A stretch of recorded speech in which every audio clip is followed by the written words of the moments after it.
بسم الله الرحمن الرحيم. اللهم صل وسلم وزد وبارك على سيدنا محمد وعلى آله وصحبه أجمعين. أما بعد. So I left off in the last book talk discussing my theory about the Sabians and where this might lead us. So just to recap, I said that Sabianism is an ancient astrological religion. Um, and no one really knows the origin of that religion. But as we know in many scriptures, um, this primordial religion was one. There's one primordial religion that all of mankind adhered to in the ancient days. But then along, you know, history, there were different reformations, and there's these two, I guess, branches that sort of split off, which I'm calling, Sabianism and Hanifism. Now it comes to a head, particularly with the Prophet Abraham or Ibrahim alayhi salam, um, and the people of Chaldea, who were the people of ancient current day Iraq, um, and the people that followed Abraham's way were generally known as Hanifs, whereas people that followed the old way or the way that was in opposition to Abraham, it was called Sabians.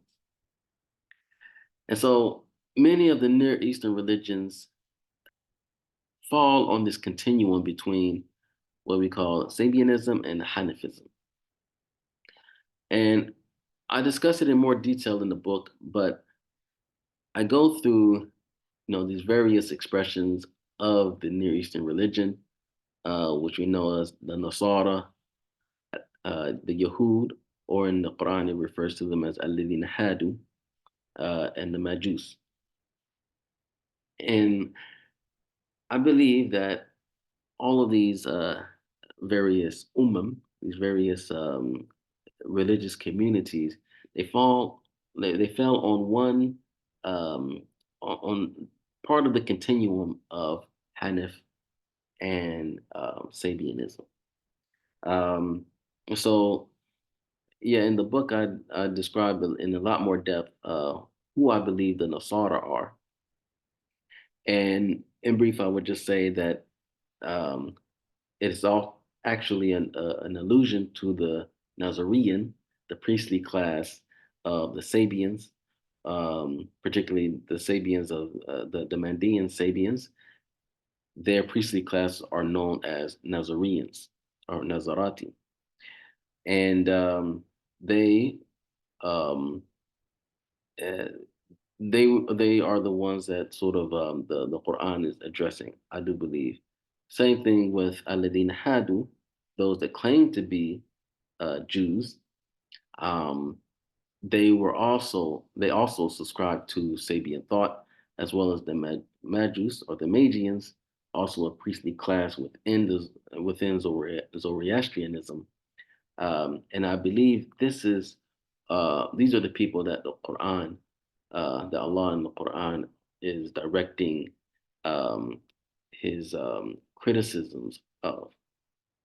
And so throughout the Quran, I believe that Allah is rebuking the beliefs of these various classes of people based on the degree that they ascribe to some sort of Sabian thought. And so, in part of my studies, um, I talk about this in volume one of Islam and the Ancient Mysteries. I want to address it a little bit more in volume two. But these indirect references or polemics against the Sabians throughout the Quran. For instance, in the story of the angels prostrating to Adam and the refusal of Iblis or Shaitan to do so, which is scattered throughout the Quran, I believe this is a direct polemic against the Sabian idea that the angels are worthy of worship. So in this story, the angels are bowing before man, whereas the Sabians believe that that man should bow before the angels. And therefore, the one that refuses this paradigm is Iblis, the Shaitan, the enemy of man. Likewise, with the story of Abraham and his dispute with his people, as I discussed in part one, this comes to a head in Surah Al-An'am, verses 74 to 90, where Abraham, he first disputes with his father and his people, and then God shows him the true things that lie behind the celestial bodies that his people used to worship. And in that story, um, we find that Abraham, a prophet, a human prophet, regular man like the rest of us, however, he is shown something by the creator of the universe about the creation that will put yaqeen or certainty in his heart that these things were not objects of worship. So yes, they are amazing, but they're not objects of worship. And I've also unraveled some of the mistaken tafsir on these verses. Most of the scholars, they say that this was part of Abraham's journey. However, seeing things through the lens of Sabianism and things like that, then we will be able to understand that um, Abraham was never of the polytheists. Uh, he wasn't saying that these things were my Lord. He wasn't saying that the stars and sun and the moon had a Rabbi. He wasn't saying that this is my Lord. He was saying that this is the sign. These are the signs of my Lord. Um, these are the evidences of my Lord. This is the handiwork of my Lord. Something of that nature, because there's an ellipsis in that statement. And then we find throughout the Quran as well lots of arguments contrasting human prophets to angels. And then Allah rebuking some people who accept some prophets and reject others. And then there's this idea of forbidden foods that aren't forbidden by God. Um, this is actually something that I've come across in several aspects of my research, and it's peripheral to my research. However, it's just something that I've noticed, I picked up, um, that even, for instance, the mystery schools of ancient Greece, they would ban certain foods, certain beans, certain uh, plants, certain animals. Uh, so they would eat some things and they would forbid other things. And there seemed to be a tendency actually towards vegetarianism and veganism. Um, Not to say that those things are wrong in and of themselves. I'm actually a vegetarian myself, but um, there was something that um, is recurring to a lot of the mystery schools. And we'll talk about how those recur in current days in just a moment. So these are the main characteristics of Sabians and mystery schools.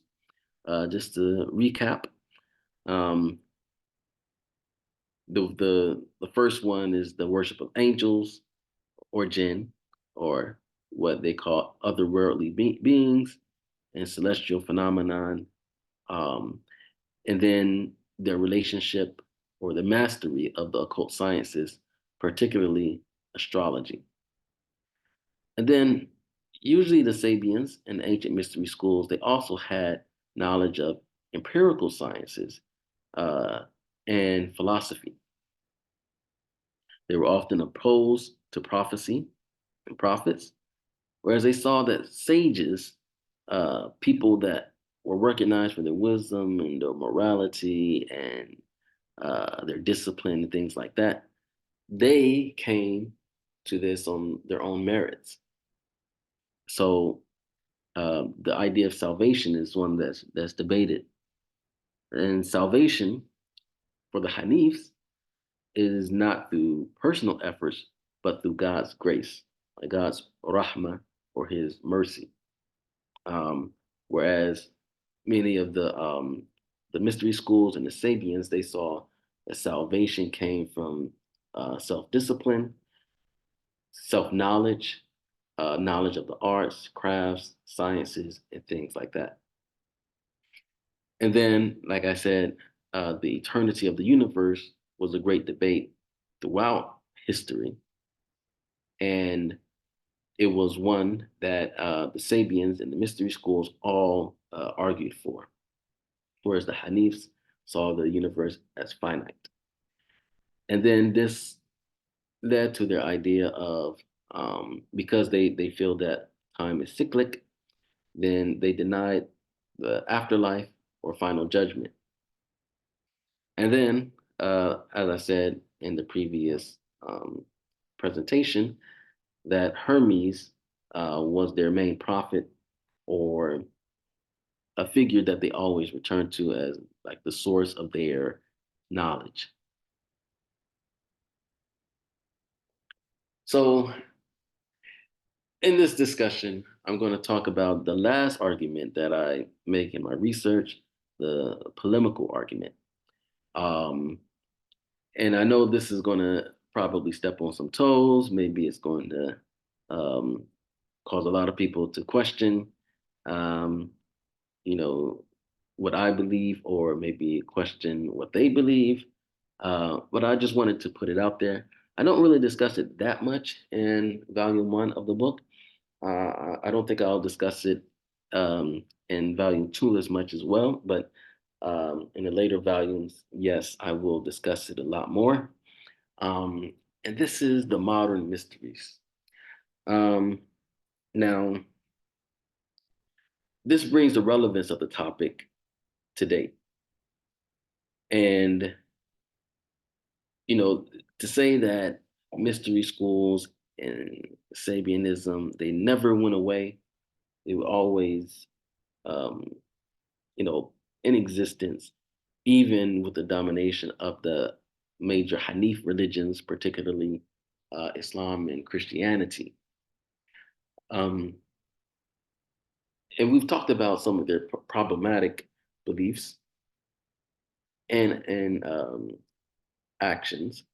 Um, we talked about how Bacchic rituals um, in antiquity were violent.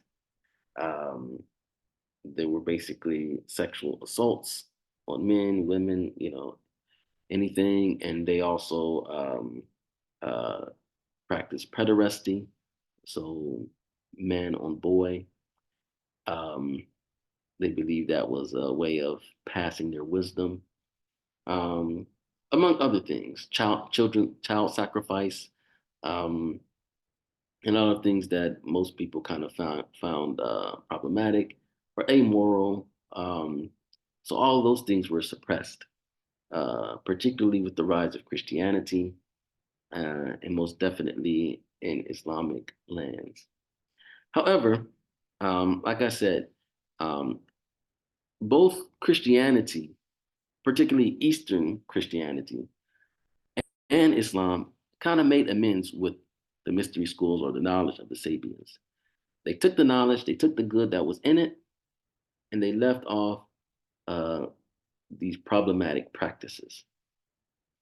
So I don't want people to get the impression that, you know, everything Sabian is evil.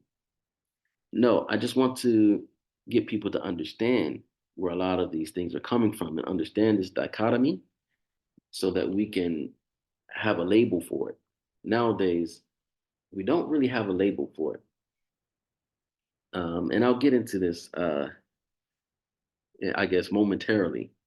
Uh, but the idea of being able to label, you know, certain groups or beliefs as Sabians or inheritors of the mystery schools, or at least their understanding, because I don't believe that they actually have the isnad or the traditional chain back to the mystery schools. Um, but the ability to label these things will bring it to light, will help us understand better what's going on nowadays. So this is my point, that the knowledge of the mystery schools and Sabians has the potential to establish a new framework for understanding religious history, the roots of religious conflict in the West in particular, and then classifying current religious trends. So, the first thing I need to talk about, particularly in the modern era, is theosophy. So, um, theosophy, it really kind of serves the purpose of introducing the Western Hemisphere to a lot of these to Sabian style teachings. Um, I mean, actually, beforehand, it was um, it was the Freemasons, but the Freemasons, they have regular Freemasonry and they have irregular Freemasonry. So Theosophy kind of gets its lineage from the irregular Freemasonry. Um, and then if we take a look at, just the um, basic characteristics of Theosophy, it is most definitely a syncretic uh, religious practice, or they mix. They probably won't say that they're a religion, but they mix a lot of different religious beliefs and practices together, as you can clearly see by their symbol here. Um, there's a lot of different religious imagery in this symbol. You can see that their motto here: "There's no religion higher than truth." Um, so there's always this um, propensity to try to transcend religion, to say that they have some sort of claim to the truth. Um, but this has to be tempered with where they get their knowledge from. So they are the ones who, I guess, are the progenitors of the spiritual, not religious, or even the anti-religious movements, uh, particularly here in the West, particularly in the United States. And we know that this was an organization really kind of spearheaded by Madame Blavatsky, um, who I believe she was Russian, but she had traveled all over the world, um, and she actually lived in Egypt before she had some sort of scandal in Egypt and was forced to come to the United States. And so when she came to the United States, she taught or started the Theosophical Society, um, which was very popular around the turn of the century, the 18 to the 1900s. Um, and, I guess she kind of capitalized on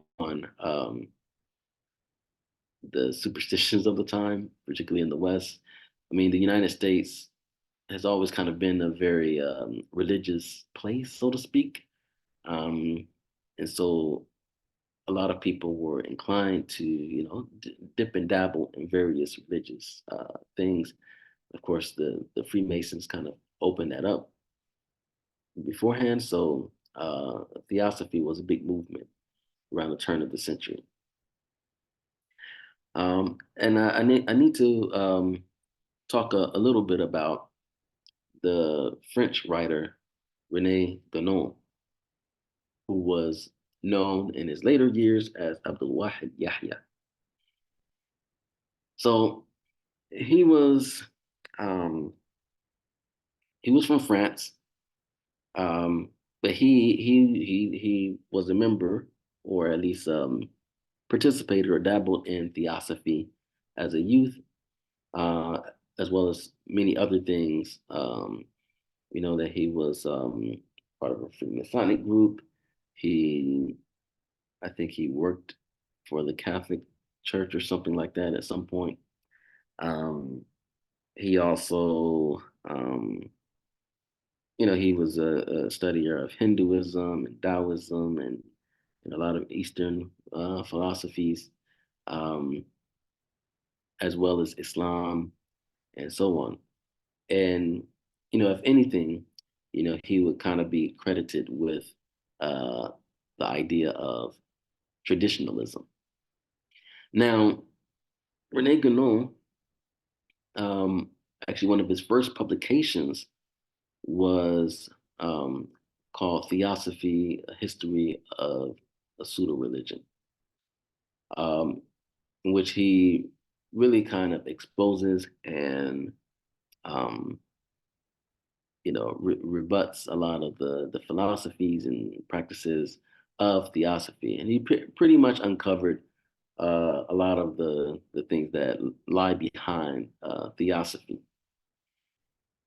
And later on, um, after after Rene Guénon, he moved to Cairo. He used to live in Duqm, within the city of Cairo, and he embraced Islam, uh, particularly the Shadhili order of the Sufi order. And I guess he lived his life pretty much as a Muslim. But even those last 20 years of his life, he lived in Cairo as a Muslim. He was continued to write, and he would write about, I guess, what we call his philosophy of traditionalism, which meant that a person, if they wanted, spiritual fulfillment, then they would have to embrace a an authentically traditional religion and then practice it throughout their lives in order to gain, what the real results of it. And he believed that many of the traditions, many of the authentic religious traditions in the world, they contain an esoteric. Um, they were exoteric and esoteric. He believed that the esoteric part of all these religions was one, whereas the exoteric part, the external part, was varied. But in order to get to that esoteric core, that you needed to practice those esoteric parts, those external things. And this really makes sense to me because if you're if you're constantly jumping from one religion to another, there's a lot of things that are different about each one. The languages, the language that they use, um, the practices, the meaning behind the practices, and so on. So in order for you to accomplish your goal, whatever it may be, to attain nirvana, or go to heaven and things like that, then you need to stay upon that path for the duration of your life. It's really an exercise that you have to build in order to develop your spiritual muscle throughout your life, so that you'll be prepared to get what you need out of it. Now, people that jump from religion to religion, they never really develop those muscles. Um, it's like just jumping from book to book, never really learning anything from them, or just learning a little bit from each. Um, you'll never be a master of it. You'll never be a master of that religion if you're constantly mixing them or jumping from one place to another. Um, Same thing with it's kind of like mixed martial arts to me. You have to start off within a system, and then you know as you perfect one system, you can take things from other religions, not necessarily as your practice, but just wisdom that you can add on to what you know. Um, People that I guess just do mixed martial arts, they never perfect the system. So I'm going to talk about expressions of the mysteries of Sabianism, particularly for African American communities, or what we know as African American communities. And I know this is going to be a little bit controversial, but I'm ready to take on any questions anyone has. And I want you to see this dichotomy or this Sabianism kind of come out through the various movements, particularly within Islam and in the West. Well, the first one I want to point to is the Moorish Science Temple, which we know is heavily influenced by Theosophy and Freemasonry, among other things. Um, and although we know, it has, some Islamic language, Islamic dress, uh, they generally, as far as I know, disregarded the Hanif beliefs and practices of Islam in order to sort of recreate what Noble Drew Ali um, thought was maybe a mystery school or the original religion of mankind, however we want to phrase it. And we know probably from the Freemasonry influence that there's a lot of Egyptophilia there, and we know the ancient religion of Egypt was Sabianism. Likewise, with the Nation of Islam, we know is heavily influenced by Masonry, and it's really an attempt to recreate the mysteries for the Black man in America.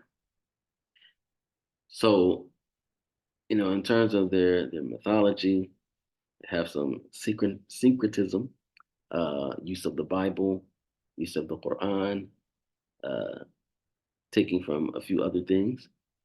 Um, Very ascetic practices, discipline, which we talked about, sage, who might have forbidden foods.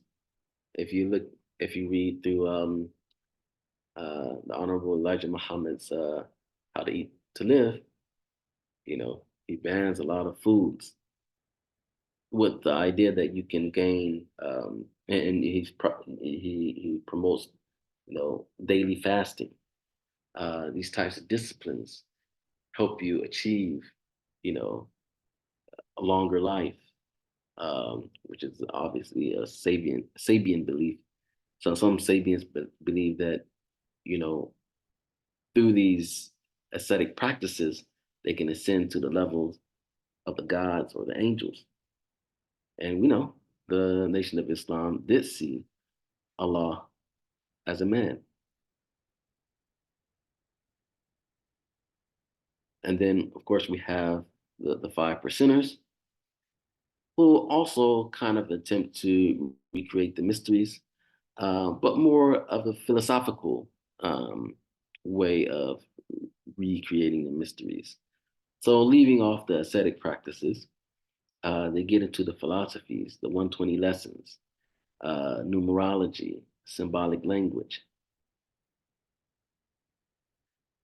and we can't forget about the Nuwaubians, or the various expressions that Dr. Malachi York uh, took his followers through.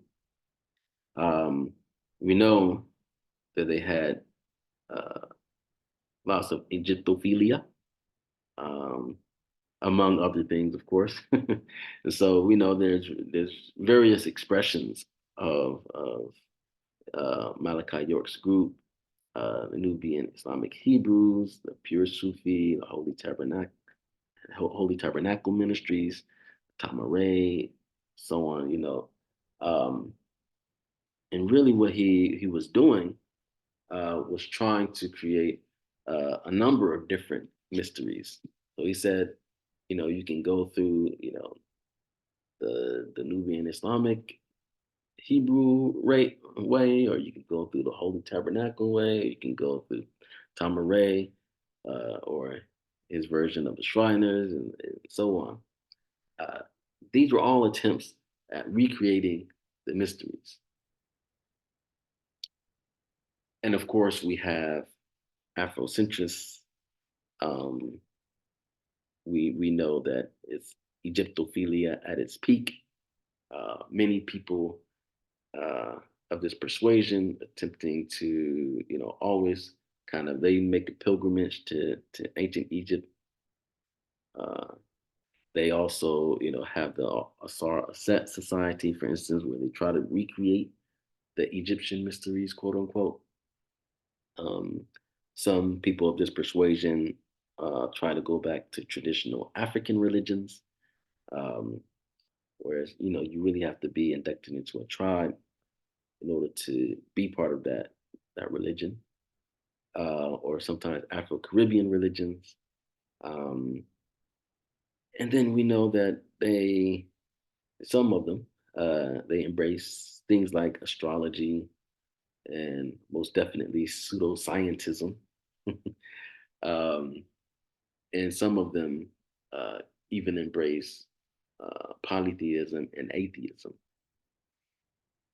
And so, what these groups are doing are really trying to reconstruct the Sabians or the ancient mysteries of the past. Um, of course, these are often viewed through a racial lens for people of dark skin. Um, so, if you're part of the Moorish Science Temple, then it's the reclaiming of the Moorish identity. Um, for people in the Nation of Islam, you're the Asiatic black man. Um, for Afrocentrists, it's the ideal African. Likewise with the Nuwaubian, it's the planet Rizq or whatever, right? So all of these are trying to go back to an origin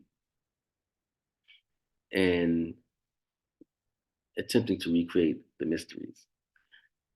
Now, some might ask, what's the problem with that? Can't they do it if they have the knowledge? My contention is that they actually don't have the knowledge to do this, nor do they have the authority to do it. And quite frankly, it's probably impossible to do it. Um, for one thing, if you look at the history of the ancient mysteries and the Sabians that I gave, um, who who really inherited the knowledge of the ancient mysteries? So if we were to ask that question and then look back at the history, it was Christian monks, particularly in the East, who inherited the knowledge, and they passed that knowledge to Islamic civilization. Um, and then Islamic civilization kind of passed it to uh, the European civilization that is dominant in the world right now. But what is this knowledge? Do we really know what this knowledge is? So it is my belief. It's my belief that um, there really aren't many secrets anymore. So it's not secret knowledge per se, but maybe it hasn't been interpreted for you properly. So a university nowadays, it has the same function as the ancient mystery schools did in ancient times. So a mystery school was pretty much just a university for people who could afford it, for people who had the aptitude for it. And we know that universities are usually the place that funnel people into positions of authority in society. Um, this is kind of my view of where the much of the knowledge of the mysteries has gone. Well, you might ask about, astrology and, the occult sciences and things like that. And, the truth of the situation um, is probably a little bit more complicated than we we would like to give it. Um, for instance, why were the occult sciences banned in general, like in the past, under Christianity and under Islam? It wasn't necessarily because they were from the devil or something like that. There's a lot of debates about this, but it wasn't necessarily because they were from the devil or evil forces. It was because people, particularly lay people, would use it often for selfish means, uh, for means of uh, you know attached to hatred, jealousy, and things like that.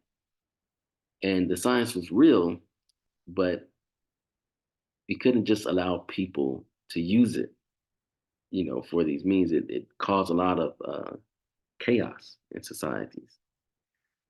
So, if even in early Christianity and in Islam, the people that would employ these occult sciences were usually learned people, leaders, and what do you call it? Religious leaders.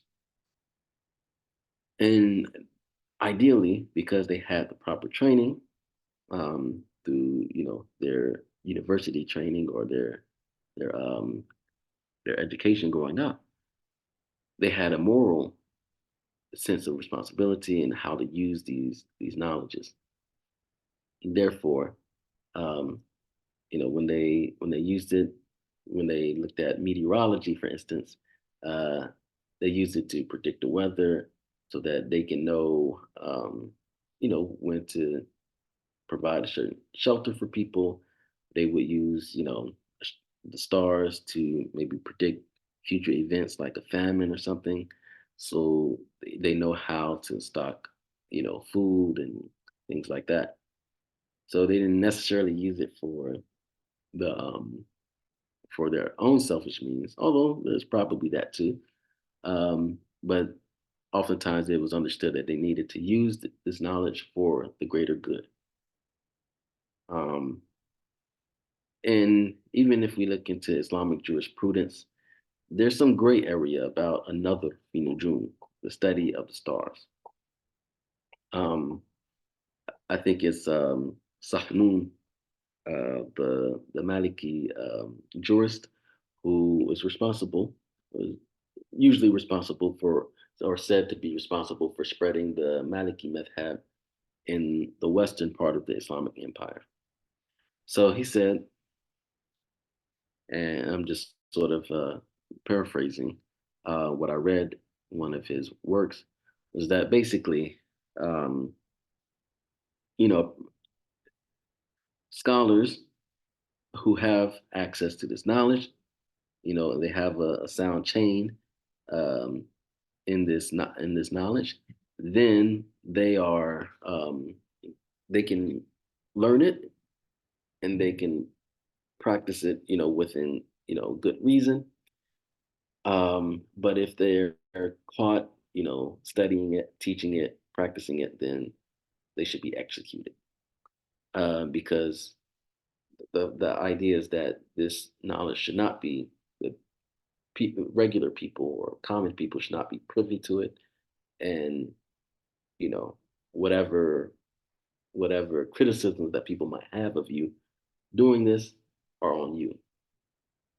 So so most definitely, this is sort of a controversial topic, but and it's something that needs to be um,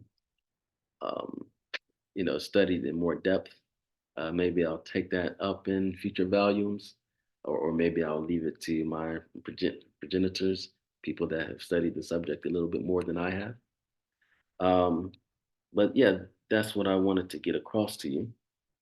Um, so, I have books from the archives. Um, this is the QR code if you want to go to the page on the blog and purchase any of my books. I have Islam and the Ancient Mysteries, both in hardcover, paperback, um, Thoughts from Sudan, my memoirs from my studies in the Sudan, and then also oral histories from Muslim communities, a book describing how to create a oral history project um, within Muslim communities. This is my Cash App, and this is my Zelle. If you want to make a donation, or if you want me to send you an autographed book. So, what I want to just go over before we go is just take a look at the Marchives blog. You'll find a lot of my writings, much of my theories here. Under the ancients, you'll find Islam and the Ancient Mysteries, the series, uh, sort of the raw material of the things that I'm discussing in my books. But I talk about a lot of different other topics related to Muslim history, and education, culture. Um, so you'll notice, for instance, I have a couple of pieces taking on certain factions of the Moors, talking about Islam in America. Um, take on Hebrew Israelites, um, Theosophists, various things. I do it out of knowledge, the love and respect for knowledge, not necessarily out of and antagony for other people or other groups. And you'll find that much of these works are, you know, they kind of lean towards a scholarly discourse, um, but I'm bringing it to, I guess, the mainstream. So lots of things I'm talking about have to do with Afrocentrism, um, and I'm really sort of hacking some of these uh, bad ideas out of them. So, hopefully we can develop a lot more over the next few years. We can talk and discuss these topics and hopefully actually revive the intellectual culture within the quote unquote Black conscious movement. And even beyond, I hope that the works that I put out will be not only beneficial to you know African Americans, but also other people in the world who uh, have a thirst for knowledge, particularly around these issues that haven't really been discussed that much in the mainstream, or in the media and things of that nature. So this is where I leave you today. Hope you enjoyed the talk, and reach out to me if you need any information. Here on my About page, you'll find about the archives, a little bit about myself, as well as my contact email. So reach out to me, and if you have any comments about the book, if you have any questions you want to direct to me, I'm very open. I'll try to get to them as soon as I can. Thank you for listening. Shukran jazilan. Assalamu alaikum wa rahmatullah. Peace.